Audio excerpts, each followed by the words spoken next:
চট্টগ্রাম বন্দরের এনসিটি সহ বিভিন্ন স্থাপনা বিদেশিদের হাতে না দেওয়ার দাবিতে মঙ্গলবার থেকে অনির্দিষ্টকালের কর্মবিরতিতে নেমেছেন বন্দর শ্রমিক কর্মচারীরা। সকাল থেকেই বন্দরের আশপাশ এলাকায় বিক্ষোভ সমাবেশ ও মিছিল করেন তারা। এর ফলে বন্দরের পণ্য খালাস ও রপ্তানি কার্যক্রমে স্থবিরতা দেখা দিয়েছে। ক্ষতির মুখে পড়েছেন ব্যবসায়ীরা।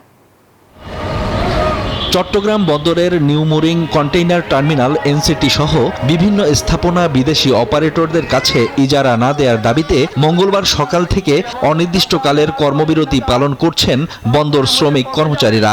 আমাদের কর্মসূচি চলবে। বন্দরের আশপাশ এলাকায় বিক্ষোভ সমাবেশ ও মিছিল করছেন আন্দোলনকারীরা।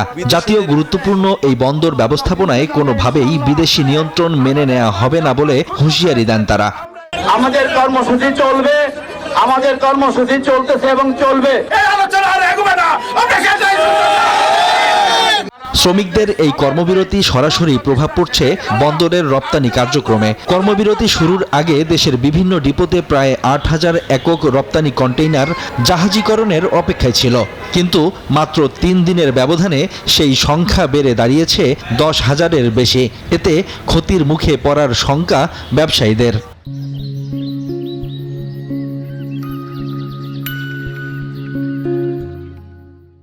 বন্দরে যে অচলাবস্থা বিরাজ করছে, এর ফলে আমদানি রপ্তানি কার্যক্রম ব্যাহত হচ্ছে।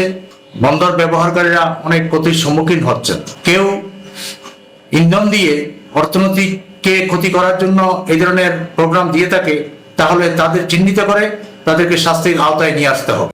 এর আগে গত বৃহস্পতিবার থেকে প্রতিদিন ৮ ঘন্টা করে কর্মবিরতি পালন করে আসছিলেন শ্রমিকরা। তবে দাবি পূরণ না হয় লাগাতার কর্মসূচির ডাক দেন শ্রমিক কর্মচারীরা। কিছুক্ষণের মধ্যেই ডেস্ক রিপোর্ট, নিউজ 24।